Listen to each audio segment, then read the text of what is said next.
Good evening, ladies and gentlemen. Thank you so much for being with us this evening for this inaugural fireside chat of our global conversations.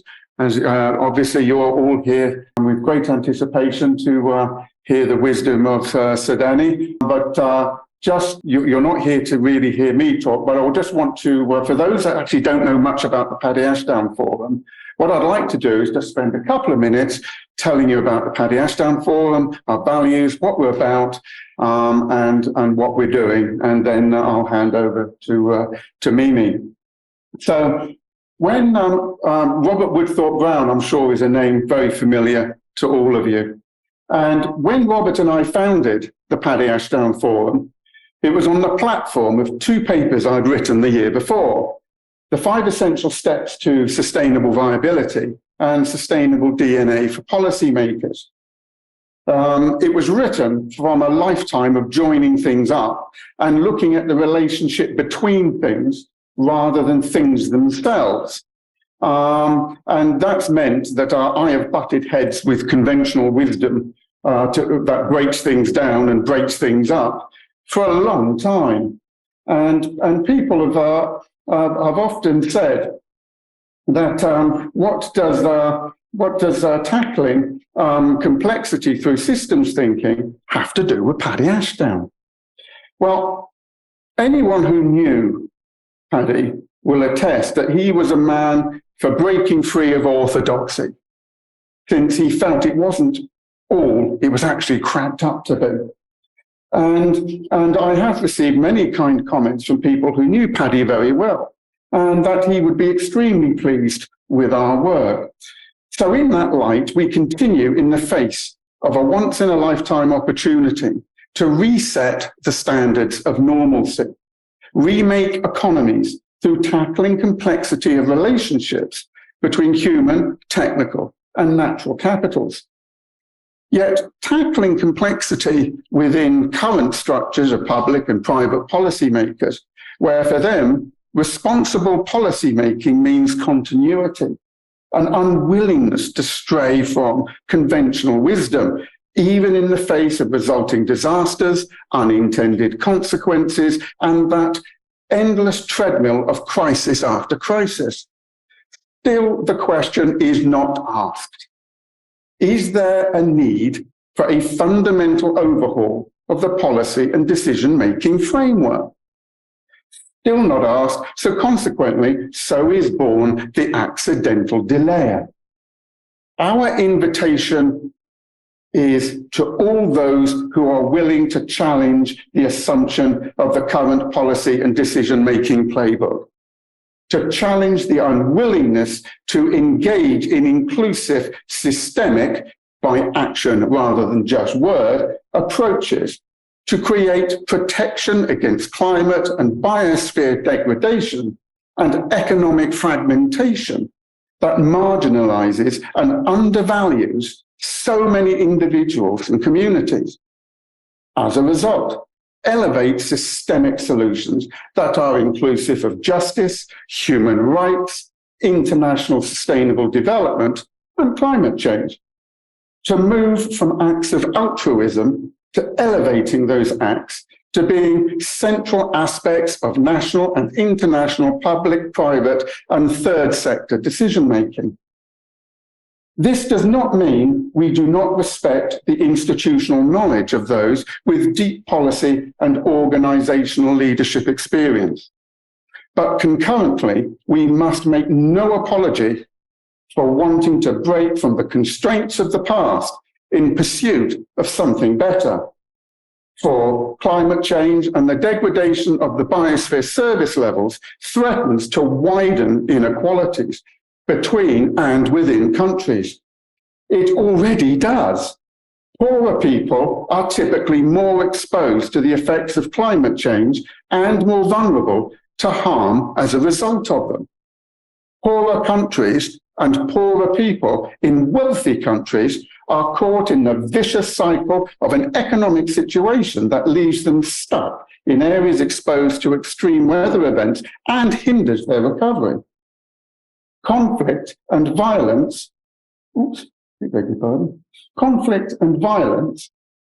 I just got a little bit lost there, so apologies for that. Conflict and violence are expected to heighten in risk.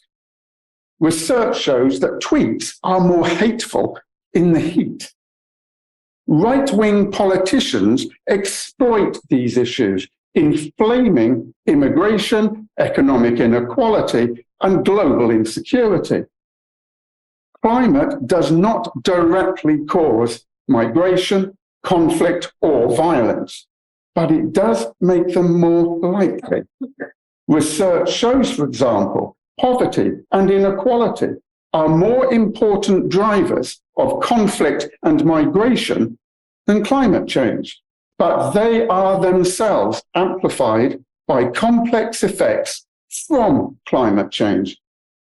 These complex interactions between environmental and economic conditions, as well as our political and social life, shows us the future is to a large extent ours to decide. Humans have become an agent of planetary change.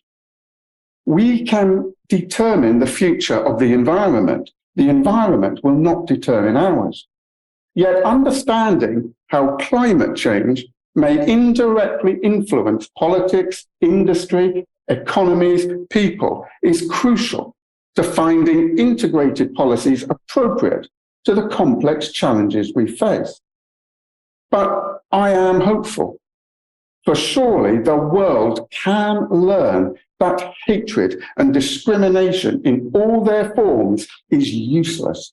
Racism is stupid, and the will to conquer the minds and territories of other people is meaningless.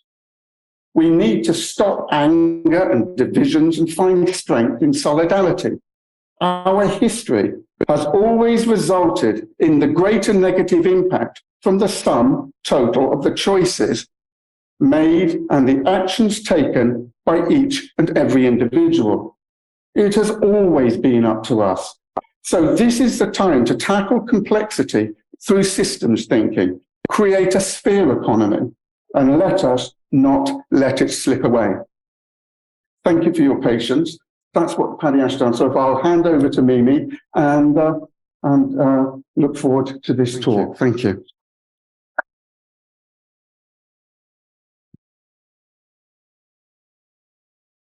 Thank you for that, Chris. Thank you everyone for coming tonight. We have a bit of, yes, we've got, I think. If I project down here. People online. We don't have anyone online. This is cozy. So, I will project and I will sit as I project. My voice says follow it.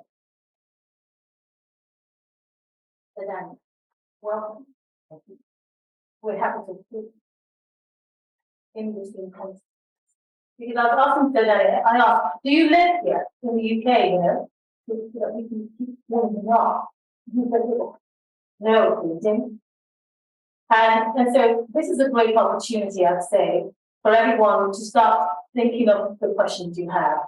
Chris has given us a great introduction to the kind of issues that perhaps you want to think about, or just bring along and ask yours. How we will set this up, if this is all right, is that I will first ask you what's on your mind. I'm giving you time to think about it. Okay. And, or what's on your plate. Maybe what's on your plate is better than what's on your mind, because then we know what's supposed to go, right? So what's on your mind, what's on your plate? And then after that, I will ask a few questions. When I was 20, I lived in China and I worked in a state-owned, state-supported company for 2 years. So I'm self-sanitizing and self-censoring. So if I don't sound hardcore when I'm asking questions, don't blame me. Because maybe that's still with me, it was my first job ever. But I will try and ask some questions and you will tell us. I said to Danny, if it's something that you remain silent on, I will be looking for a twitch to make sure to see if it was one that really got to the core. And then I'll say he twitched when I asked this question. And so I think that's what you should think about in terms of the kind of questions you ask. And so I did notice to you all that I have been giving notice that he is, and this is why it's fantastic having you on here. And congratulations, actually, I take it as a promotion to be head of the Asian international infrastructure banks strategy and policy. So this is someone who is presiding over everything that bank does. And why? Because the president is actually elected. He's not an employee. So the president, we talk about government people. If someone is elected, you say, hey, let's hire. Well, who does the real work? You go for the people who are actually on the payroll. Because they're the ones who are going to have to do something at some point and keep the ship going. So bear that in mind in terms of the questions you want to ask. So you'll have my section, which is in the middle, and then you'll have it open to the floor, your section. And we don't have it online. So it means that you're not going to have that new experience you all have where you're waiting to ask your question. Sorry, we've got a few online, and we'll go through the few online. No, it's going to be a good interaction. And on that note, I'm going to give you a really good time. Welcome and thank you. What is on your mind? So firstly, thank you. And thanks to the International Forum for inviting me. And it was after a conversation with Chris that touched on a lot of issues he made in his introduction. And I thought it would be interesting to engage with this group because I think that actually a lot of the principles that he described behind this forum are ones that the kind of institution that I work for needs to bear in mind and understand in order to do our job better. What's on my mind? Probably the biggest thing that's on my mind is the thing that I hope is on many of our minds, and certainly the British ones, which is about how are we going to successfully mobilize the global finance that is needed to successfully affect the climate transition before it's too late to achieve the goal of Paris Agreement. I was in Paris the week before last at the summit for the new global financing pact. I don't know how much news coverage it received here, hosted by President Macron and Mia Mottley, the Prime Minister of Barbados, where the focus was on the huge need there is for scaling up development finance in the world. So, as a consequence of the pandemic, the progress towards the Sustainable Development Goals has gone into reverse. Now 600 million people in the world live in extreme poverty. And that's an increase of, numbers vary, maybe 100 million. We need to scale up the amount of external financing for climate transition in major emerging market developing economies, principally in Asia, but also elsewhere, by 5 to 6-fold between now and 2030 in order to both make the shift from more polluting energy sources to low carbon ones, but also to invest in the adaptation and resilience that is needed to protect the hundreds of millions of people in Asia and around the world who are immediately vulnerable to the effects of climate change. You know, we experience some of those things here in the UK, but if you're living in India where temperatures, daytime temperatures are routinely above 45 degrees centigrade, or in Pakistan where, you know, horrific flooding has been destroying lives, you know, last year we saw that, and many other places, then it's even more immediate. And so why am I involved in that discussion? Because the Asian Infrastructure Investment Bank is an international development bank. So like the World Bank or the Asian Development Bank or the EBRD, we were set up in 2016. I went to Beijing in early 2016 to help set up this new multilateral institution. And the purpose of the AIIB is to invest in infrastructure projects that support the sustainable development of especially low and middle income countries in Asia. So I can talk more about this later if you're interested. But in terms of our strategy, the kind of the most important and immediate goal is around green infrastructure and climate transition. So we have a target that at least 50% of our investments will be climate finance, both mitigation, reducing carbon emissions, and adaptation, protecting people from the effects of climate change by 2025. We already hit that target last year. And so we are now working out how can we go further, and especially what more can we do. Our money is fundamentally public debt. It comes from capital that is paid in by the 106 countries who are members of the AIIB, and then we leverage that in the markets to be able to provide finance for projects, both government funded and private sector. And it's on my mind because basically this is not just for AIIB, this is for the whole world community. The action that we take or fail to take during the course of this decade, the 2020s, will determine whether the Paris Agreement goals can be met or whether they're going to be missed. And scale and speed of investment is absolutely important. So I guess that's what's on my mind. I'm sure there are other things, but that's what's at front of mind. And partly because right now I'm working on a climate action plan for the AIIB, which we're planning to publish in the lead up to COP28 climate change meeting being hosted in the Arab Emirates this September. Are we going to get a copy before this? Yes, definitely. I'll send it to Paddy and forward your comment. Exactly. Okay, was that my answer? Yes, definitely. Okay, so that's great. I mean, I like the fact that you guys have gone for mitigation and adaptation. What about transition? This transition, you have all these economies out there, and especially emerging economies, we're saying really kind of change. There's that. But you have to transition. What about the jobs? What about the people? I'm going to look at that. Yeah, no, I think it's a good comment. And the answer is yes. So the way that our bank makes its impact is through the projects that we finance. So that can be a wind farm or a subway system in a city, or water and sanitation, water region transportation, or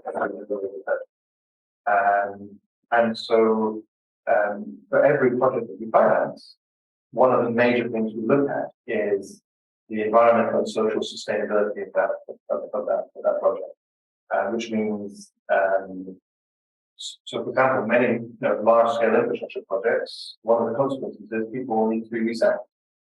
So how is that process conducted? What is the compensation? What is the consultation arrangements? How do you work with the client, which is often the government of the country, to make sure that those people have alternative livelihoods to go through? That's part of the project process. If we have an environmental and social policy which has to be followed for every project, which means that if we can't be confident that those things are dealt with and reasonably in line with our policy, then we would just provide the finance. So you're right, and actually I would go further and say that in the environmental space we have to think about mitigation, adaptation, and biodiversity in nature in a holistic way. Last September in moderator, the common framework on biodiversity was agreed, and as an international institution, we have to therefore have regard to that in our investments and think about how do we also align our investments with the principles that are there for protecting biodiversity. So it's a long answer to your question. Possibly it's my question, right? But so we're doing work at the moment to see how can we think about nature as infrastructure. Actually, nature is the infrastructure of our lives. And so, can we think of natural projects as infrastructure projects in finance? And perhaps more realistically, look at nature-based solutions to infrastructure challenges that have a greater ability to protect biodiversity through the investments. Because people find out that's exactly. It does, very much. Okay, so. Actually, we should,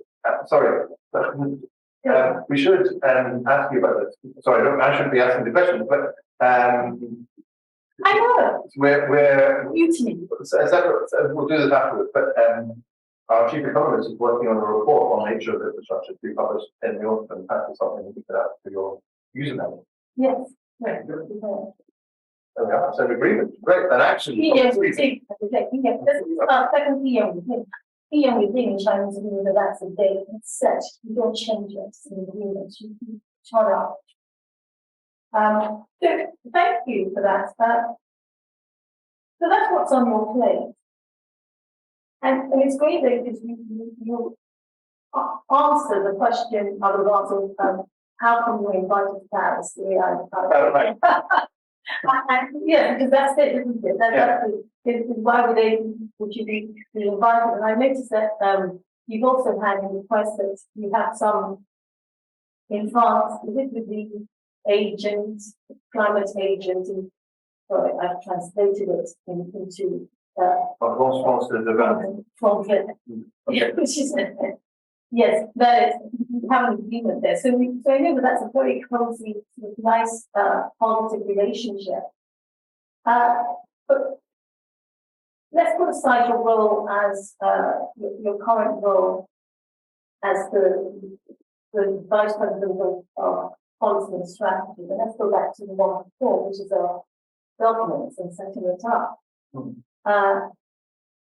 One of the key questions that we cannot avoid in this role is, and I'm a governance person. I know. So I'm very good. So I'm going to with some translation. So you're not going to try. I'm going to put it in a governance way. Sure. How do you demonstrate and maintain independence in the AIIB? How do you do it? So That's been your job since 2016. Yeah, it's a very important question. And let me start the answer slightly earlier with that, which is, so what type of institution is AIIB? It's a multilateral development bank. It means that we're an organization established by international treaty. So the international treaty that establishes AIIB is called the Articles of Agreement. It's negotiated among 57 countries who founded the bank, including the UK. And then ratified through their parliaments and so forth. And so that document is carefully negotiated as well. It defines the governance structure. It was written basically following the examples of Bretton Woods institutions, the World Bank, but also some more recent multilateral development banks. And AIIB is the first new multilateral financial institution of the 21st century, but in the early 1990s, the EBRD was formed. That made some modifications to the model. So we learned from all these experiences. And so that puts the governance structure together. And as you said, there are a number of layers. So the apex of the bank is the Board of Governors, which is basically the finance minister of all the members, which has increased to 106. They meet once a year and they can take decisions at other times. And there are certain things that only they can decide. For example, if you want to change the shareholding structure or the governance structure or the Articles of Agreement, it has to be approved by them with at least 75% of the voting power of the shareholders behind it. Right? So there's a very high, this is not a 51-49 decision. This is a sort of high degree of kind of constitutional protection. And then they elect a board of directors, which has 12 members, each representing a constituency, which is usually multiple members. So, for example, there are 2 European directors on our board. One represents all the countries that use the euro as their currency, and the other represents all of the European members of the bank who don't, basically. So the UK held that position for the first 4 years, and now it's held but that in situations by Swiss. And then there's the Chinese, the Indian, Indonesia, and so forth. So. But how does it work though? So what are the challenges? To interrupt sounds really good. It doesn't matter that structure, but surely there must have been times when you wanted to take a flight out, and the government's person working there trying to make all this work. So, what were the things that were your challenges that helped, and how were you able to keep it in line, keep them in line? Sorry to talk about that, because you have to. You're dealing with different stakeholders with different interests. You've got to keep them sort of happy. How do you manage to do that? So it's a good question that has many different answers. I mean, the first thing to say is that all of these members decided to join the AIIB, and they all decided to do so based on the mandate and the remit for the bank that is decided in the articles of the agreement. So none of them joined the bank thinking this institution is a bad idea, or the purpose of the institution is wrong, or whatever. So that already creates a kind of common direction. And then, at the same time, many of the founding policies, the policies for financing, the procurement, this, the protocol were agreed in that same process. So you already had a strong kind of consensus of opinion around those fundamental aspects. And that's really important. And then, as you go forward, you have to negotiate, and you have to find a consensus, right? So, to give an example, last year we updated our energy sector strategy, and there were a few kind of big issues around that. Fossil fuels. How and to what extent are we willing to invest in fossil fuels? So we completely ruled out financing coal and oil, except oil in very small set of circumstances for island communities where diesel power is necessary to balance out into renewable energy. And then we agreed that we would be willing to finance gas projects under certain conditions, consistent with the goals of the Paris Agreement. So as you can imagine, within our diverse membership, there are multiple views on these kind of questions. And so you have to have a process which takes some time from my point of view as the Vice President responsible, to prepare a strategy that I think a draft that represents what is the best interest of the institution and the necessary direction and so forth. And then negotiate that with the board and discuss it, and I think following a good, quite transparent process with public declarations and so forth. And that's how we ended up with what we did. So, the end of it, of course, probably no one says this is perfect word by word exactly the document I would have drafted. But I was involved in preparing the 2010 Liberal Democrat election manifesto and working with our federal policy committee. And I suspect everyone in 2010 didn't think that the manifesto was perfect, but everyone bought into it as a fair representation of what in that case, what the parties were for. This energy strategy is a fair representation of the consensus among AIIB members. Thank you. That brings me actually to the point that it would appear that somehow during this last almost 7 years, the AIIB has rebranded into sustainable finance institution. That's correct, it's not. I noticed that in the last few years you've changed your articles multiple times to reflect this. No, we've never changed our articles. What have you changed? It's something in your government agreement. We haven't changed anything in our government agreement. In 2020, we agreed our first corporate strategy, which is so in the first kind of 5 years, we were setting up the institution. We were laying down the governance standards, making them work. We were putting in place all the standards we applied to our projects. We were, of course, financing the first projects. We were ensuring financial sustainability and the AAA rating for the institution. In 2020, we had a sort of combination of a discussion about what are what are the priorities that we want to deliver through our investments? And so what we came up with is the idea that AIIB should focus on what we call financing infrastructure for tomorrow. And the idea of that is to say, what kind of infrastructure are our members going to need for the next few decades? And it may be in many cases quite different to what they needed in the last few decades, which means, in this case, green and sustainable infrastructure, cross-border connectivity, technology-enabled infrastructure, and with a growing role for the private sector. So, we want, in part, to use our resources to mobilize the private sector to invest more in infrastructure, especially in developing economies in Asia. So, I would say it's not a change, but it was the first time we had that. Well, it's the first time we had that process. So, I think, on the sustainability side, I would say, AIIB's articles of agreement have been negotiated at the same time and by many of the same people as were negotiated in the Paris Agreement. And so, the kind of concept of sustainability is there in the articles of agreement. But you're right that we have to then bring it to life through the strategies and policies that we have, more importantly through the investments. It makes sense to me. Thank goodness for that. I say this because, to be honest, I think you probably remember Dr Jim Hill. Of course. I called him up because I said, what am I going to ask you? And we had a good conversation. Yes, he did. And he said, the first comment he said, oh gosh, that was the longest, the signing of the agreement. He never knew the signing of any agreement in Beijing would take so long. He was sat in the chair for like, 7 hours? While everybody kept signing up on the AIIB.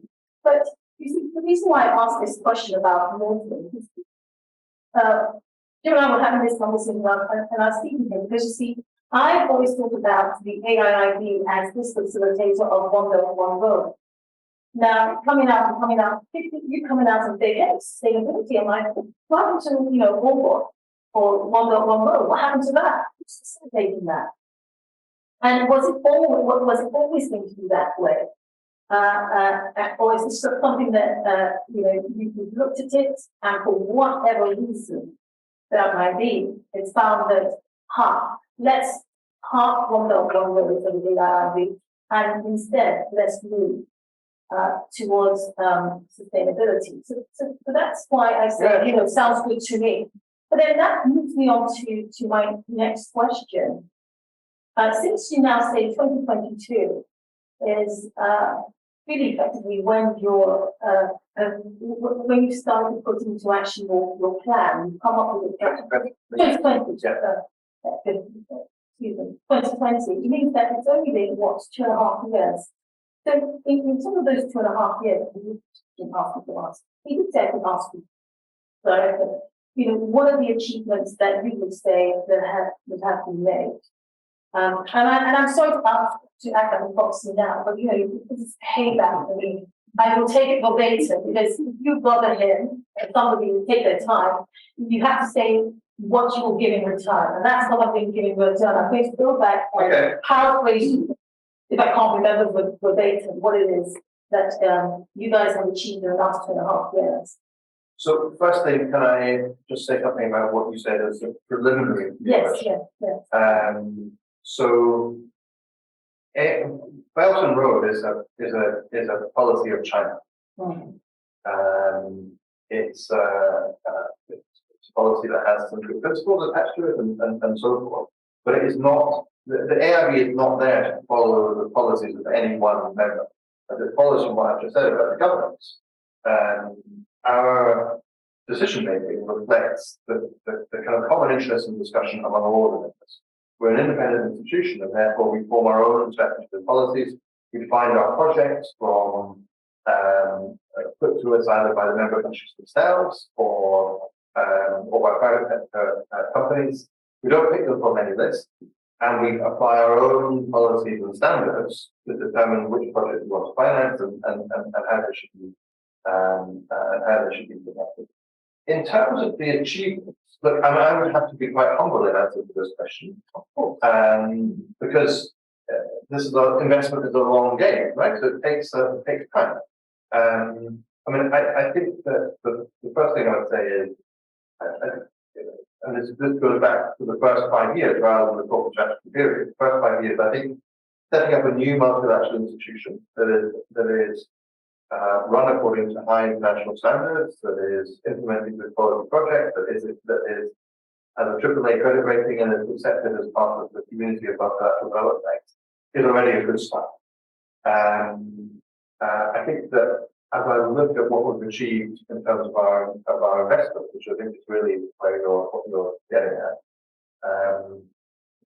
we financed around 200 projects in 35 different countries, about $40 billion being committed to those projects. And each and every one of them is making a positive impact on development in some way or other. So whether it's in Bangladesh, financing power distribution, meaning that 2.5 million households have access to electricity that they didn't have before, or whether it's in Singapore, supporting efforts to enable infrastructure to be something that people can invest in as an asset class rather than on a project-by-project basis, which hopefully, this would be intention anyway, will then enable investors who wouldn't invest in one road or one power station. They wouldn't have the knowledge to do it. Might well buy securities because of exposure to the infrastructure sector more broadly, and therefore can help to mobilize some of this private money that I was talking about, the climate transition and these other development challenges. You know, those are the kind of things that we do that I'm proud of. And you know, the other thing I'd say is, you know, we have the pandemic, and the pandemic created huge challenges for developing countries in Asia and beyond.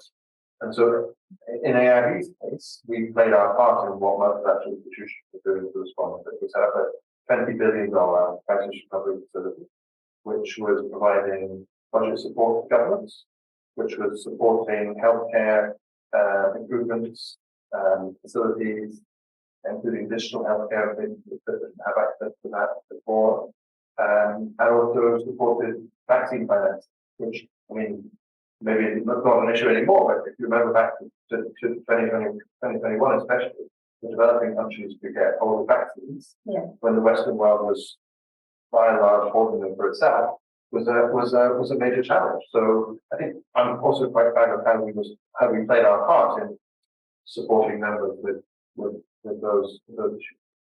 I have two more questions. But this question is quite long. Thank you for that. I thought that's a convincing to cheer. It's a long one, and given that I'm doctor, I'm just going to say, yeah, everything's fine. Everything's fine. No, I'll remember a few of those, but yes.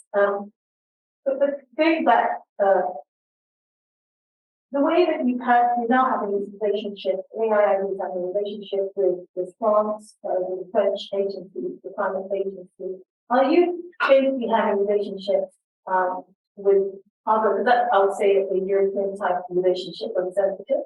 Will you be doing so for the Caribbean, which you have the Asian Prime Minister you say up there? And I know that one of the key issues I've always thought is why is the Caribbean always left out of the loop? It's very interesting. I'm half Montreal, and my Montreal is the British Caribbean Development, which is British. And it's a small island, and it used to be the Emerald, it's called the Emerald Isle of the Westerners and it's volcanoes. So just one thing, what are those relationships? And then from the other question is, we used to also have relationships with agencies like the African Development Bank.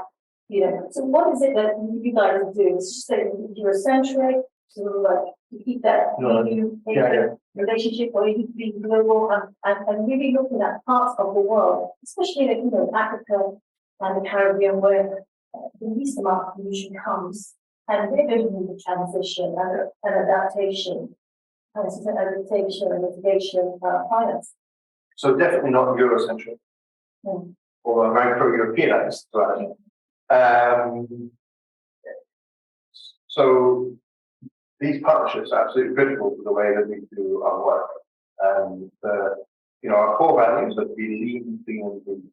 and to be lean and efficient working in partnership with others is really important. We started out by building the partnerships with the World Bank, with the Asian Development Bank, with the EBRD, with the African Development Bank, and other multilateral institutions of the same nature as ours.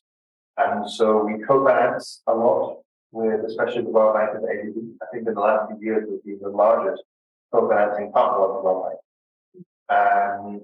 Increasingly, we are also seeking to build partnerships with bilateral institutions like AIIB in France, like AFW in Germany, like British International Investment here in the UK, and especially where those organizations are providing sectoral finance, grants or technical assistance, then blending their finance together with ours can be a win-win for the client, because you can develop a good project and then we have the scale of finance that we can provide to help them do so. Specifically about the Caribbean, so far we don't have any Caribbean members in AIIB, and so we have engaged with the Caribbean Development Bank, but we can only provide financing within the members of AIIB. So like a VC. Who pays the most, actually? That's who pays the most. Okay, so again, I'm sorry for the complicated answer to this question. So AIIB has $100 billion in capital. 75% from Asian countries and 25% from non-Asian countries. When the bank was founded, each of those sections was divided up according to the GDP, relative GDP of those members. Since then, many new members have joined, but there weren't that many shares left. And so, generally speaking, the new members have joined with a small share. So I wouldn't call it a fee, but it's the capital payment that's into the bank as part of the membership process. So we can talk separately if you want to proselytize the Bank of the Caribbean, no problem. But in the meantime, we have engaged with the Caribbean Development Bank, shared experiences on a few things. Actually, we've got a number of Caribbean nationals in our staff. We're not limited to staff only from member countries, they're from anywhere in the world. And then, so my final one, which we all really want to know about, is that it's Rishi doing things right. Oh, it's Rishi doing things right. Is Prime Minister Rishi Sunak doing things right? That's what I want to know. Because Prime Minister. I think this is one that asks the audience. I thought we should lighten up. But yeah. I suppose, do you have a view? I mean, I don't think we should do that, but really, if I'm fair, I would go for the Bank of England. My question to you is, to what extent is there a measure of groupthink within the central bank, the global central bank, fellowship, association, whatever informal thing that they have where they pick up the phone and they talk to one another? Because as a government person who the best I've ever done is A-level economics. I'm quite taken at the fact that it seems that when the US increases interest rates, we do so, and to some extent, and then you've got the IMF opining. So it seems that, and I mean, to me, it's that these people are all coming together and sort of talking about what policies they might actually put into place in their different economies. Perhaps not even actually understanding or being totally clued up as to what's happening within those economies. So like, for instance, in the UK, I've been reading and watching about the fact that we're finding out that on one hand, you have commentators saying that inflation is really important, but it is important, it's a global effect. Then you have on the other hand saying, no, it's not, and better in the UK. It's because of Brexit, COVID, and all the pay rises we were told to have. pre-COVID. And so my question to you is, so are they doing things right? Why are we having so many sites talking about so many different things? So I ask you this, of your being as Chief Secretary of the Treasury, I go back to Jim O'Neill because it's the only economist I truly know. And he was on Radio 4. I think that's what he said. Well, it's done. Well, that's why he left it back. He ended his interview. It's dire. Please give me some advice to you in front of that. it's pretty simple. So the first thing I'm going to say is a caveat, which is that I'm a senior official in an international institution. I'm not going to delve into the internal politics of our members. I'm sorry to say, you're welcome to tell me. You may guess what my political opinions are. They haven't changed that much since Tom and I were in Parliament together. But so you asked about group things. So I was Minister in the Treasury for 5 years. My experience there was that actually there was a willingness to consider different thinking and different ideas, but there was a rigid adherence to, well, not adherence, there was a commitment to trying to give to ministers the most kind of unvarnished and honest assessment of what the consequences of policy should be. And I don't know whether ministers of the last few years have been listening to that advice or not. And I didn't get so involved with banking because it's independent. So I can't really comment on the way banking decisions, but I don't know how to I'm sorry, I'm not going to talk about something where I don't really understand the background. I would say that from the data, it appears inflation is a stickier problem in the UK than in other countries right now. I don't know why that is. You've given a list of reasons that seem fairly plausible to me. And so it's pretty painful for a lot of people. And the thing is that when policymakers lose control of these major macroeconomic variables, or then it is ultimately the poorest in society who pay the highest price. And so I think that Bank of England has no choice but to try and get inflation under control. That's their job. And you say interest rates is the best result because that's the local job to do. The interest rates should. I remember in the days that but I'm not economist, so you had different levers. And the question is, why are they going for interest rates? Well, for the Bank of England, for the Bank of England, that's the main lever that they have under that. The question of taxation, for example, I want the government. Yeah.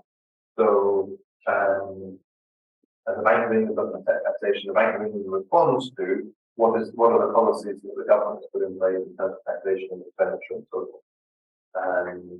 So I'm sure there's certainly a dialogue about this question, but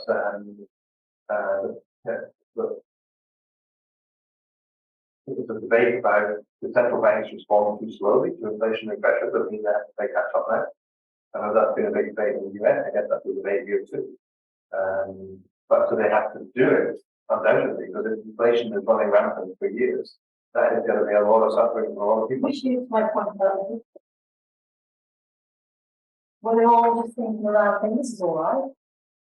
And some of them think, yeah, but honestly, I think that's all right. Well, so now it's come back to bite them. In a lot of countries, there was the discussion about when inflation first emerged, is this a short-term issue that we can kind of look through and think it's just going to be a blip and then it'll go back down? And I think that's what a lot of policymakers believe. Turns out they were wrong. But why that was wrong and what the reasons are, I have absolutely no idea. I'm sure the Bank of England and other such institutions will in course look into that. They should. Danny, thank you very much. I think it opened it up to the floor. Right. You know, all I can say, Danny, you know, I think we should be more at the eye of that. They just talk about your members. I don't just talk about their members. They come up with a nice little thing. You did this, you did that. I think that. But you're very circumspect, and I appreciate that when you've also shared a lot of your knowledge. So on that point, so you have. So I'm really, this is really good. I'm going to open the floor. Please, Mike, are we projecting? Oh, what? Those are questions. I think you've got your notebook. Does that mean I don't need to be taking notes? I don't know how good your memory is. I need to make notes. I'm post-COVID,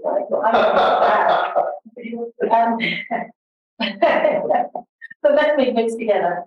So, let's start with, so we'll start with the corner here. I think thank you so much. Mine is not saying LinkedIn.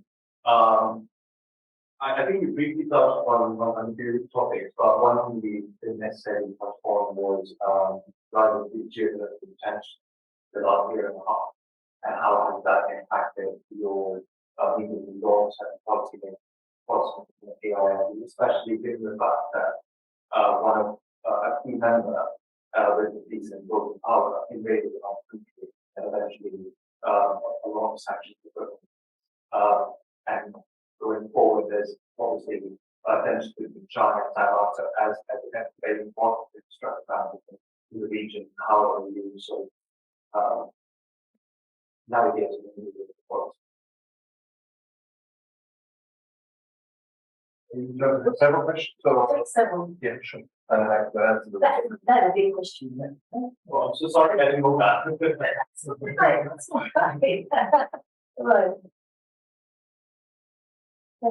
Brilliant. Thank you for that, brilliant talk. I'm Mimi Ajibadé. I'm a councillor in Camden, and I wanted Danny to explore the critical nature of infrastructure, because we all believe that. We're all local councils have a climate action plan, clean air, etc., etc. On one hand, we want president, on the other hand, we shot down trees, and that's a perpetual dilemma. The other thing is Camden has got the green volume, and I'm a bit skeptical about it, but we can do with your knowledge and experience. But my ultimate question is the chair, the duty member of the short activity is, what's the payback, and how do we get people to pay it? Payback of what? Payback of what? Well, my return. I'm going to give you some money, not the money. Give me some cash back. All right. Okay. One bit of the back, if I may, I'll come back to you. The gentleman, yes. In the green, line green. Yeah. Hello, everybody. My name is Chris Nash, head teacher in Beijing. And I want to pick up on 2 points from the introductory speech by Chris. Thank you for that, Chris. So the first one is about the idea of the point this is what the point I want to make. I'll go to my second point, I'll come back to the third. So the second one is about connections. So I'm here on behalf of the Society for Anglo-Chinese Understanding. Last year, we ran a highly successful essay competition where we got young people in the UK and young people in China to write together about issues to do with the environment. So my question for Danny is around, we've got an infrastructure of finance and an infrastructure of things. What about an infrastructure of minds? So what is the AIIB doing to engage with education in the future? I remember my first point, so I'll come very briefly. Chris very rightly spoke about thinking out of the box. And I'd like to ask Danny what engagement they've had with Kate Rauer and donut economics, which I think is one of the most challenging and interesting ways of looking at sustainability issues that have to go forward. Donut economics, take that. Okay, thank you very much. So I'm going to pause there. Yeah, okay, sure. And mostly because of the fact that I would say that I was waiting there. But also just today there was a nice intro back into it. It's a very easy read. She makes it nice and easy, and it's not very thick about 150 pages. Can you explain what the technology is? It's the idea of having a circular economy. So instead of having an economy based on growth, this is that economy which takes into account the fact that we have limited environmental resources and looks at regeneration and circular economics as a way of building sustainability into the economy properly, is my understanding. But it's done very elegantly with this model of the donut. Okay. Do you want me to? Yes, please, dive in. So I don't know what engagement you've had with Kate, but I mean, circular economy is, I think, is increasingly the part of a lot of countries thinking about how do they make that transition towards a more sustainable future. And so we've had that discussion with some of our members and financing projects that contribute to, for example, waste management, waste reuse and recycling. We supported the Maldives Maldive Islands in their waste management system as an example, because a heavily tourism dependent economy, very vulnerable to climate change, and yet they also had a lot of rubbish out there from the tourists. And so we've helped them to support them putting in place a more sustainable solution to that. Excellent. So AIIB hasn't really financed much in the educational or social infrastructure field. With the pandemic, we moved from kind of physical infrastructure into healthcare, education less so. Maybe we'll come to that in a few years' time, I guess. I mean, speaking personally, I would say that those kind of exchanges, people-to-people exchanges, for want of a better term, among young people are incredibly valuable. And I think about the UK, the number of people who come from overseas, from China, from India, from many other parts of the world to study here, is a great strength for our country, and helps to foster a kind of mutual understanding. I would like to see more British young people go and study abroad. Because I think having that two-way flow is really important. But that's not something AIIB is particularly involved in. But that question is a really important one. So after Russia invaded Ukraine, we immediately stopped all of our investments and engagements with Russia, and no financing, no project preparation, and also the same with Belarus, and that's a position that will be maintained for some time. And obviously that's important for the integrity of our institution, not something else.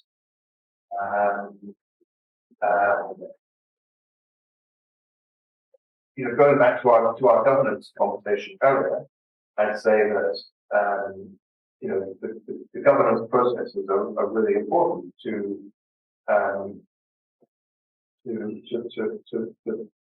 keep the geopolitical tensions out, or to manage the consequences where they do come.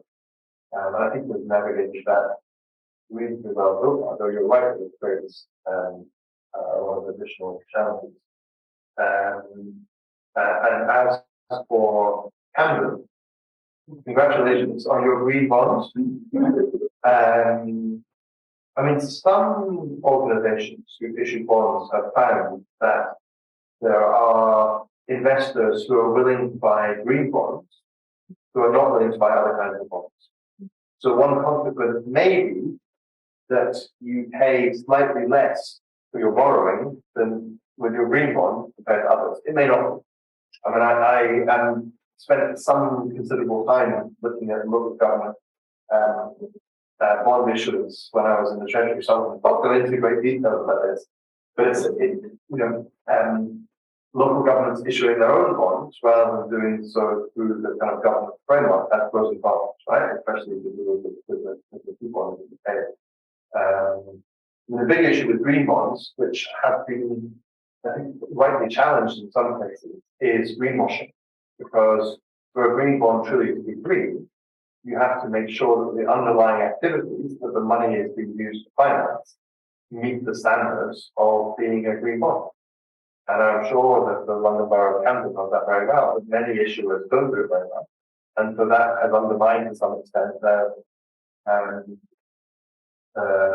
kind of integrity of green bonds. One issue also which green bonds is that to be a green bond, it looks at how is the money used from that bond. So you could be,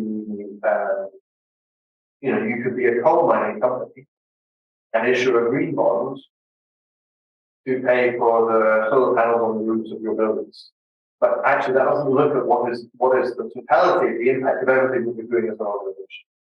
So one of the things that we did with a French company called Amundi is to set up a climate bond framework where the assessment of that framework was based on looking at the organization that's issuing the bond, all of their activities, and not just how is the money from that bond being used very narrowly.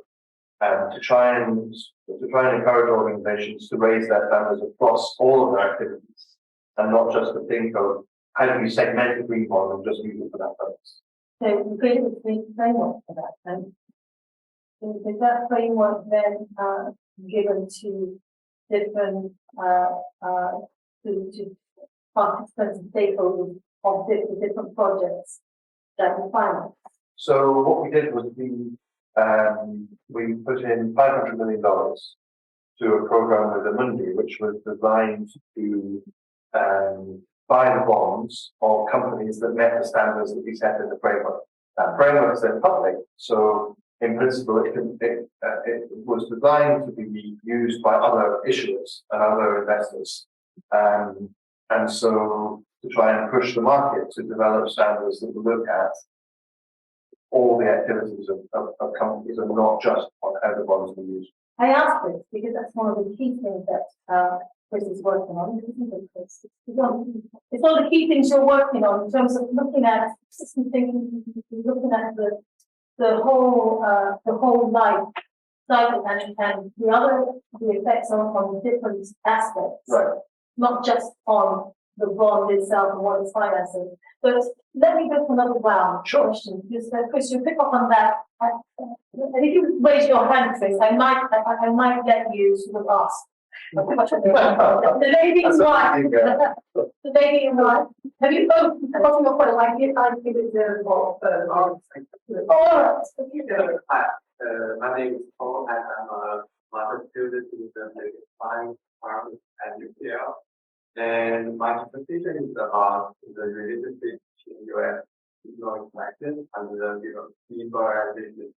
The reason why I choose this topic is that in the U.S. economic practice have seriously undermined the public credibility of dollar, whether the civil war in China or impose the sanctions on Russia since the Russian Ukraine war. I think that de-dollarization is a key, not only now but for the future. But it's a trend. Okay, yeah. Because a lot of countries they don't want to use dollars to move that. So what do you buy? Thank you. They don't want to use dollars. They don't want to use dollars. They don't want to use dollars. Yeah. US dollars. Yeah. And comment about. Thank you. Coming back to the question of climate change, to what extent does the AIIB have to act according to the lowest common denominator, and to what extent can it actually push the boundaries perhaps slightly further than some of the member countries would like? Another round. Gentlemen together. At the back. Why? Yeah. My question is sort of around the structure of the AI. You mentioned the sort of the member states made up the effects before. They elect the members of the city. What was the thinking behind that in comparison to say the model of representatives of the agent, the bank, the bank, as an alternative model for linking up the thinking behind it, given the sort of longer term problems with say agent or the bank? One more. So, beautiful. Sure. I'm Jones. I'm doing the internship at democracy. We're reading a book at the moment about Xi Jinping, and it's by two German journalists, and all the chaps talks about his struggle against corruption. And my understanding is corruption is very prevalent in most emerging economies. How through the AIIB do you guarantee that your projects actually come to fruition and start corruption?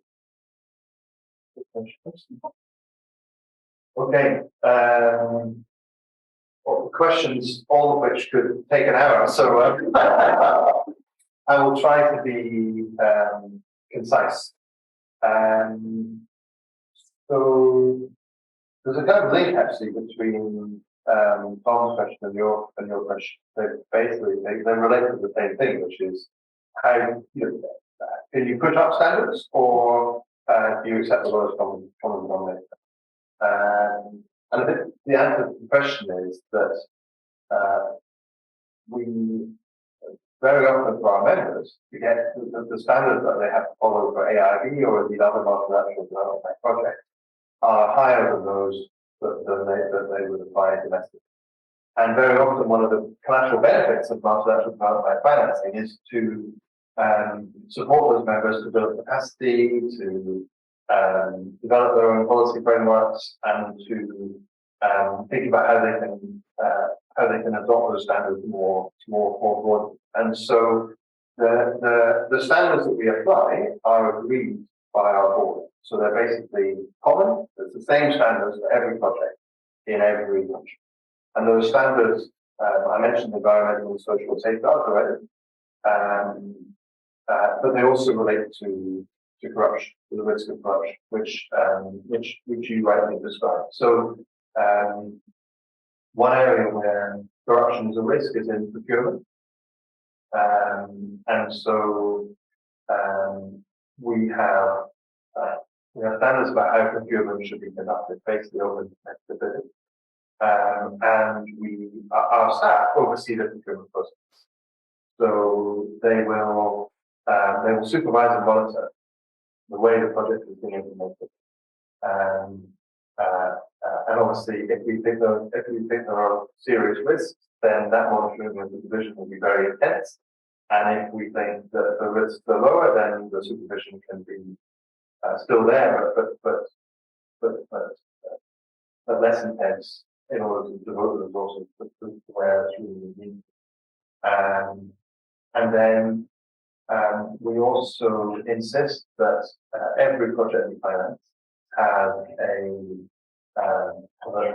complaints mechanism, both at the project level, run by the client, for which again we supervise. We monitor and supervise the project all the way through the implementation, every aspect of the project. These are the ones related to approach. And then beyond that sort of grievance redress mechanism at the project level, they also have project-affected people who see that the bank's policies are not being followed, ultimately to make a complaint to an AIIB process, which can then investigate the nature of the issue and make findings. So we have sanctions that we can use. We can stop disbursement of the finance. We can accelerate the loan. We also have a system of debarring companies so this is an area where the multilateral development banks work together. So we have a sanctions process. So there's maybe 1,000 companies that are on AIIB sanctions list that we would not use for our own procurement, but then that includes companies that have been debarred by the World Bank or by the AIIB and so on. So in that way, also you help to incentivize the right kind of behaviour. And then obviously transparency is very important. And so transparency of project information is also key. And if you go onto our website, you can find out a lot about our projects. So if you have things, then you can let me know. I'll try and put it right. I was just thinking of a question. Yeah. So in terms of where you have a process in terms of corruption and all that, you have a process for ensuring that enough SMEs that are taking. You know that SMEs make the world run. But then that out of the loop, people at grassroots level are not really getting employment. I mean, the multinational, the national companies would do well. So how do you get that done? You have a process. And the other one is diversity and inclusion. How do you make sure that, a certain percentage, like me, I find it interesting that we say that, for instance, in Asia has the lowest gender equality around the world. And in terms of my corporate governance, I'm saying to companies, well, if you have a subsidiary in Asia that's making money, surely you should be down there asking if they have a creche and they have enough female women who are there working. And I'm sure it's not going to cost you much to actually set up a creche somewhere and make sure that you increase the participation of those women, because once you get there, when you get the women and the children in a decent situation, then you start talking about economic progress and just general well-being. So that's my question to you. The SME one and the diversity and inclusion. What are your processes for that? Okay. SMEs, we don't have specific policies focused on SMEs. We're focused on the procurement process that is followed by the government for the client. But we do also do kind of outreach where we will promote AIIB in country seminars or with business organizations and so forth. Because of course part of it is to let companies understand, what are the procurement opportunities, how can they access them and so on. Also all the procurement opportunities are also the level of detail that I have to go into. But the UN procurement system where any company can find out the projects that are in their areas. And for inclusion, I mean, you're absolutely right. So one of the things we're working on at the moment actually is a gender action plan to think through what we can do to ensure that our projects are delivering benefits for men and women. And depending on the kind of project you're working on, there are many things to do to ensure that women benefit equally. I mean, one example was a public transport project in South Asia where making sure that the stations and the trains that we were financing had women-only sections was crucial to making sure that they would be properly used. And so we're working on that. It's an area we need to improve on. But arguably that's commercial, because we might be measured enough if it is one that could be sort of at least profitable from a sustainability point of view. If you don't have that, what I'm talking about is where who are going to be the station guards, who are going to be the ticket office people, who are even, dare I say, being train drivers. That is where we have the income coming in to households. So we can, so where that is an issue, we can make that a requirement in projects. We've also invested in some funds that are looking at women-led companies. The Southeast Asia Women Empowerment Fund that we recently financed, which is precisely to focus some of our investment in that area. But there were two other questions I didn't answer, if you don't mind. So your question about governance, the members of the bank are the shareholders, right? So they're the ones who are affected. So the governance structure has to reflect that. That's why the constituencies are constituencies of members. Organizations like the Caribbean Development Bank, those are partners. They're independent institutions that we have a relationship with. They're not part of our governance. They're not part of the decision making that we need to have. And then de-dollarization. So I have not followed this discussion well enough to give a detailed answer to your question.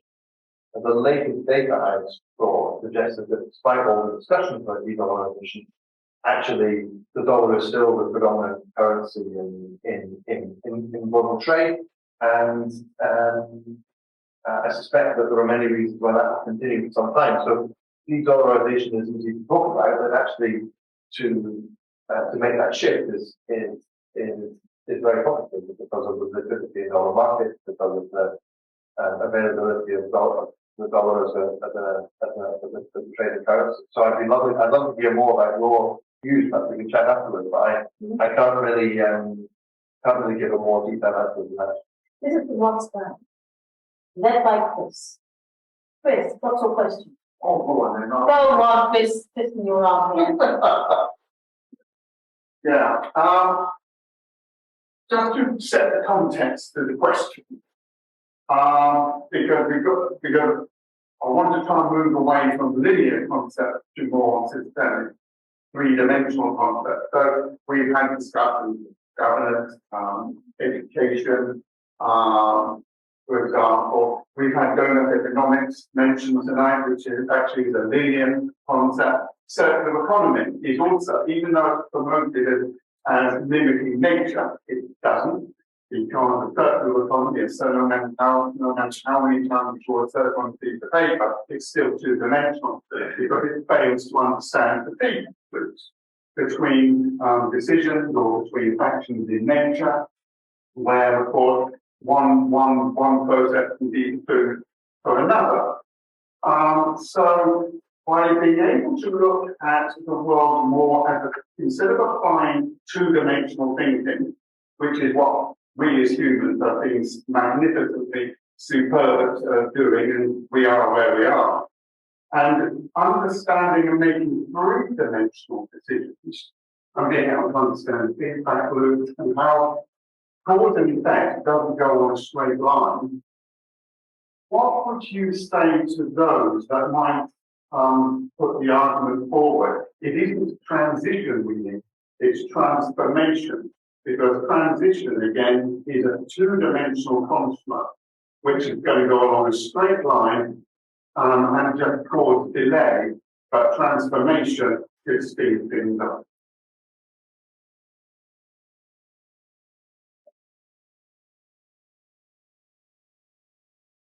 Thank you very much for that. That's really insightful. My question is, your bank is based in Beijing, isn't it? And fantastic city. I lived there during the Olympics myself. And you mentioned about the contribution 75% from Asia. And my question is, how much is that in China? How much influence does China have over the bank? I mean, is it true that China has a veto on any major decisions? That I think would be very interesting. Thank you.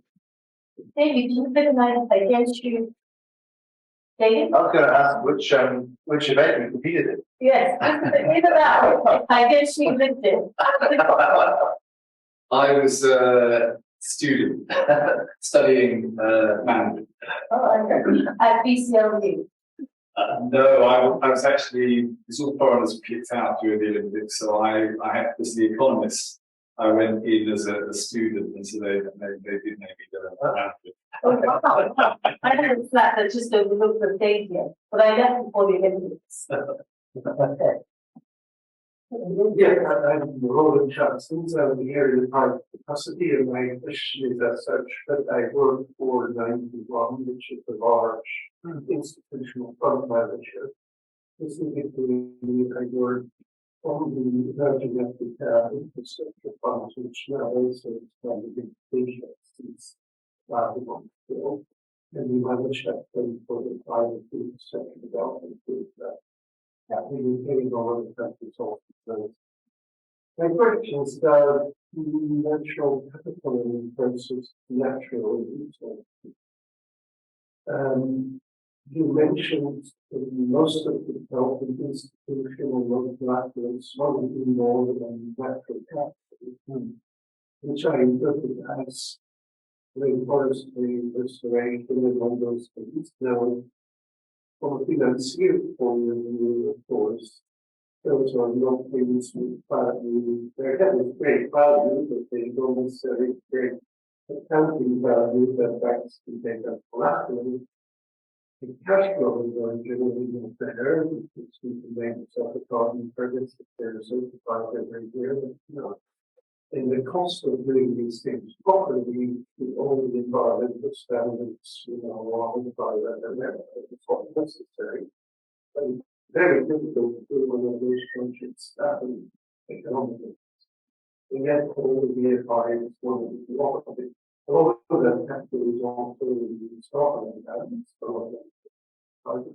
I will push you for your question. And at the same time, you know, we still need to have batteries or solar panels and plants and all that.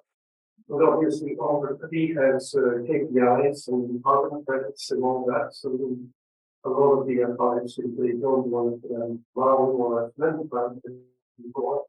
Wherever the sort of this AIIB standing on the sort of spectrum. On the one hand, everybody wants to do more, so we need natural capital, but it's very difficult. At the same time, everybody's running away from the natural resource now, but still the capital. So you're asking what for personal capacity. What is your non-personal capacity there? Because you know, just I mentioned it earlier. Yeah, sorry, the fund manager that always thought that this is the same thing that AIIB, and so I would say we have the same issues. all right. Excellent. Curious that you have a different take on it. So maybe from the green. Anybody else? And the lady at the back, and then we'll point, and then children. My name is Elizabeth, and I run the European China Open Park Service region. You mentioned that you really think that development that how much of your reach of electricity, not electricity, is quite unbalanced so certainly to be up in favor of relatively European and to set up in China or they're reaching the very highest percent. How much also of your job is to set an example? And how much attention might that be to not be or the original?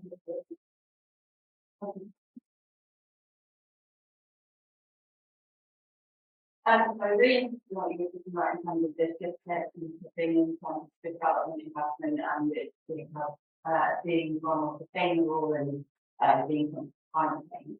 And from your experience in that, what makes you have that the particularly pension funds, which very often are not thinking about these things and are being careful to be more things about. So then we could put that and take it for a workshop. Because it's the last day and you feel quite well. In fact, you are, I think, yes, I think so.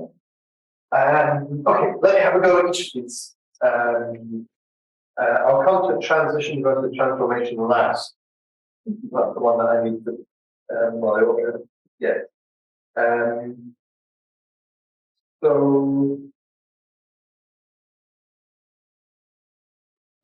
right, they're all good questions.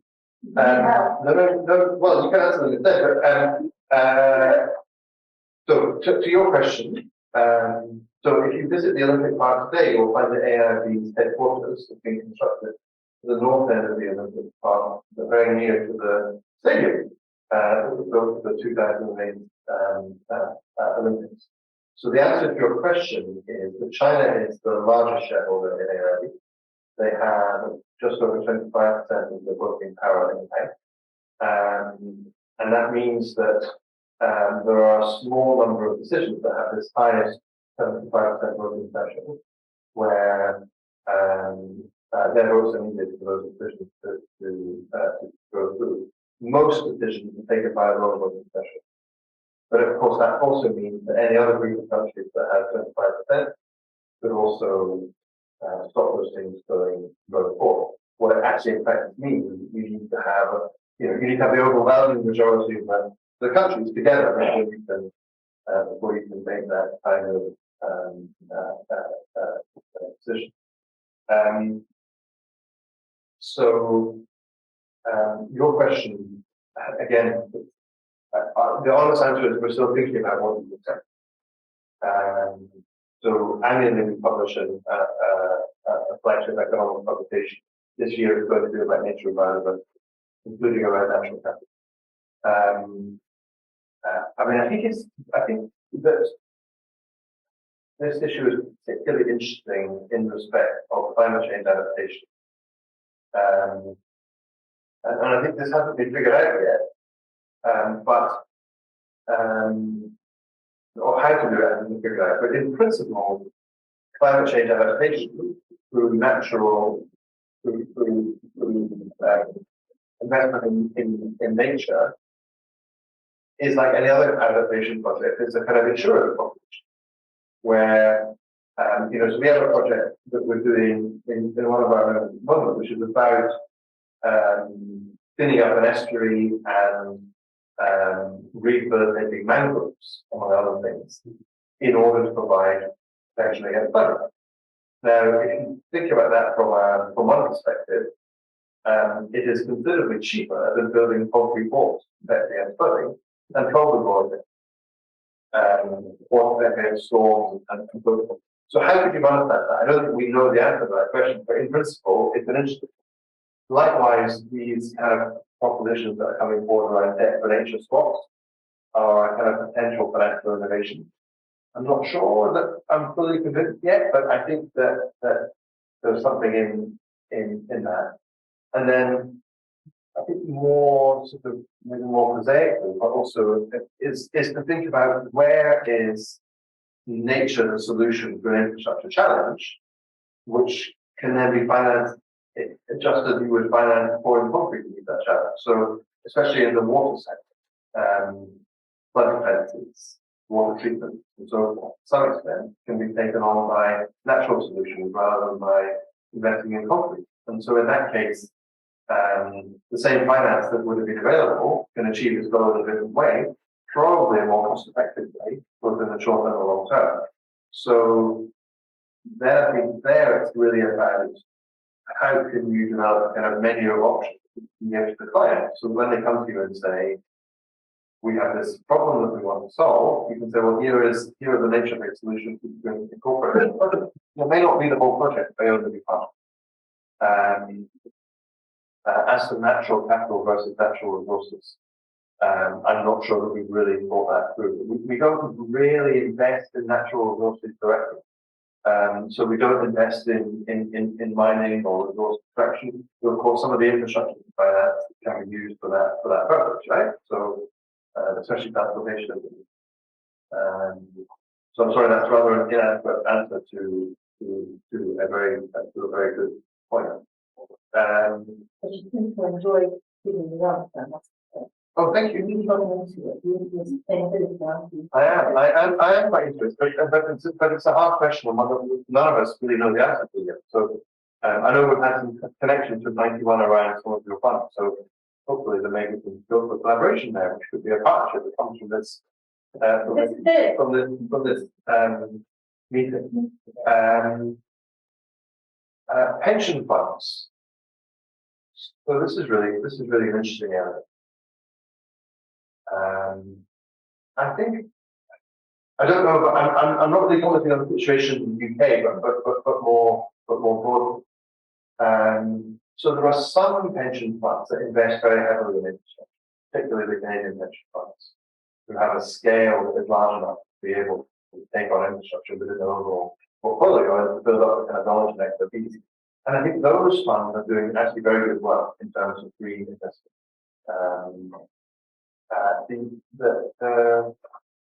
The challenge, I think, is twofold. One is that in many countries, regulators are quite negative about infrastructure investment. for pension funds. And the capital requirements against investing in project finance are really high. And so if you really want to unlock some of that money for green infrastructure investment, then you need to make some regulatory changes. Secondly, is they don't have the risk appetite for investing in emerging markets by and large. And so you need to have some kind of de-risking potentially provided by entities or other public sources in order to make that sufficiently attractive with a long-term stable return pension funds want. So I think there are things we can do. I don't think it's a lack of willingness, but there are so many constraints around how pension funds can use their resources that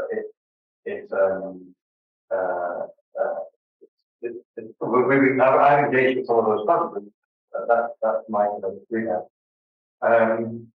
Transition versus transformation.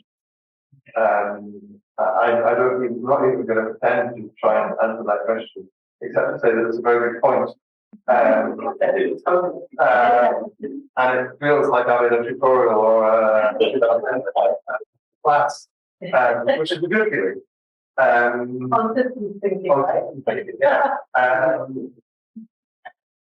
I mean, the three-dimensional object is composed of two-dimensional components, and therefore, although you don't necessarily always understand the connections between them,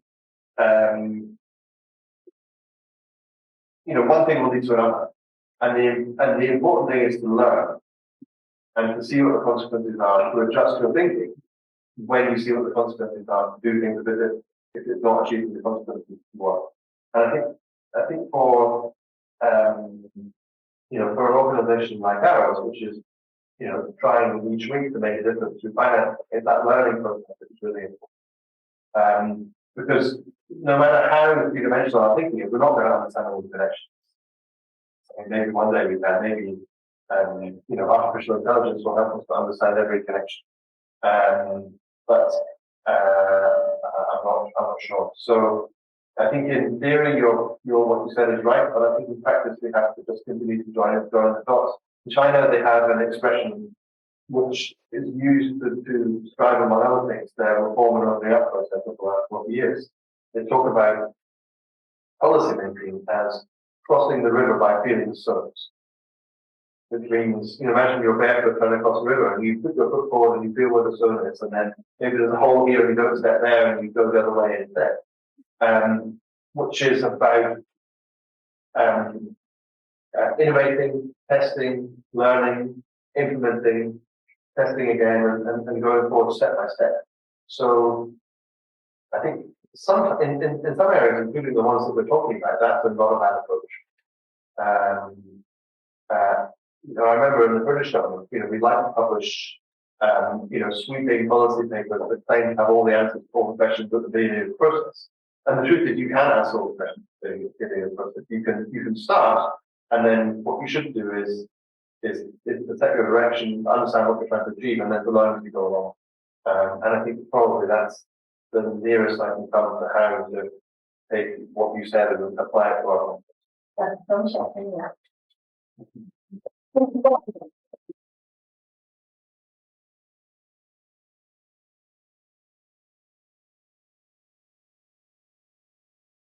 Right, we've come close to the end of our evening, and if you just indulge me for a couple of minutes, I'd just like to address everyone with a vote of thanks.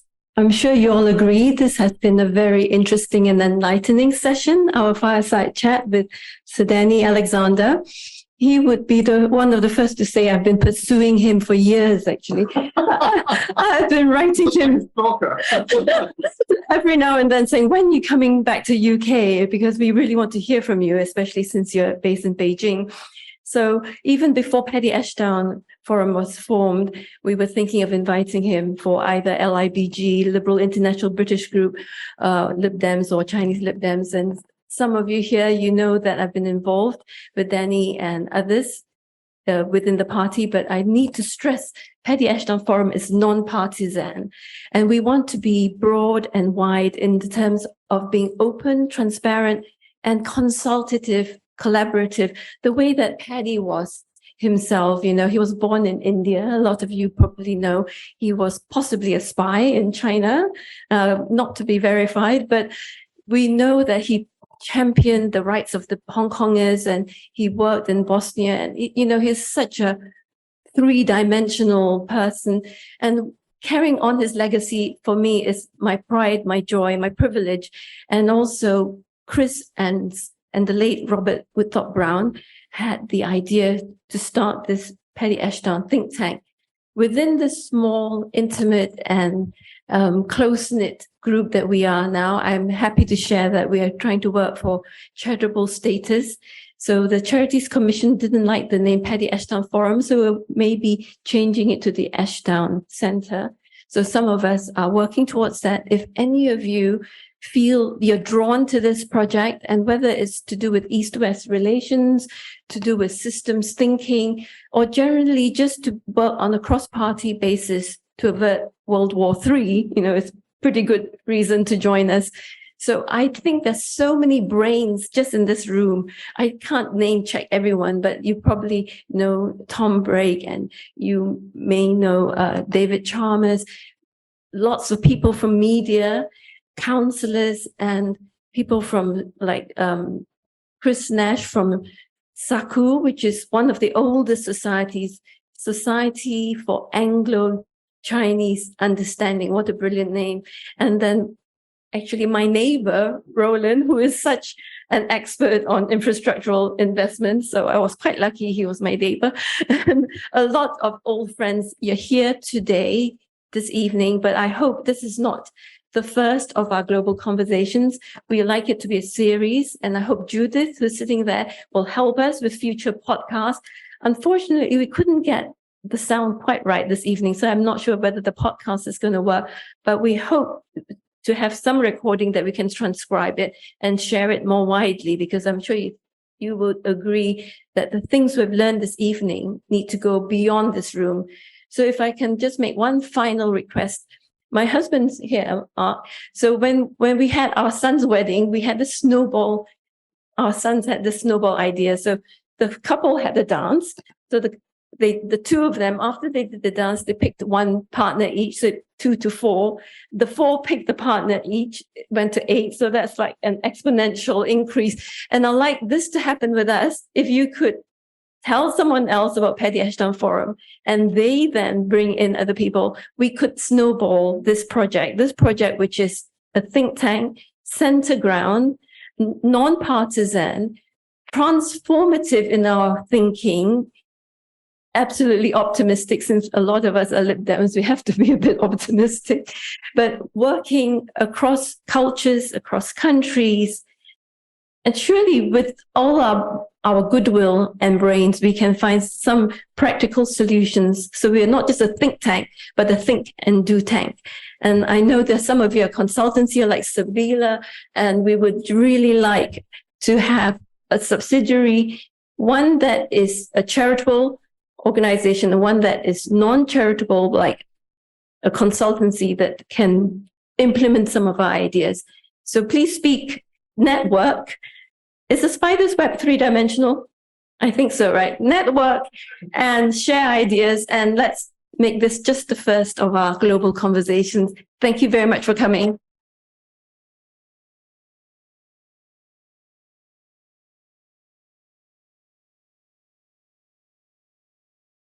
And a huge shout out for our wonderful moderator, Mimi, and our special guest speaker from Beijing.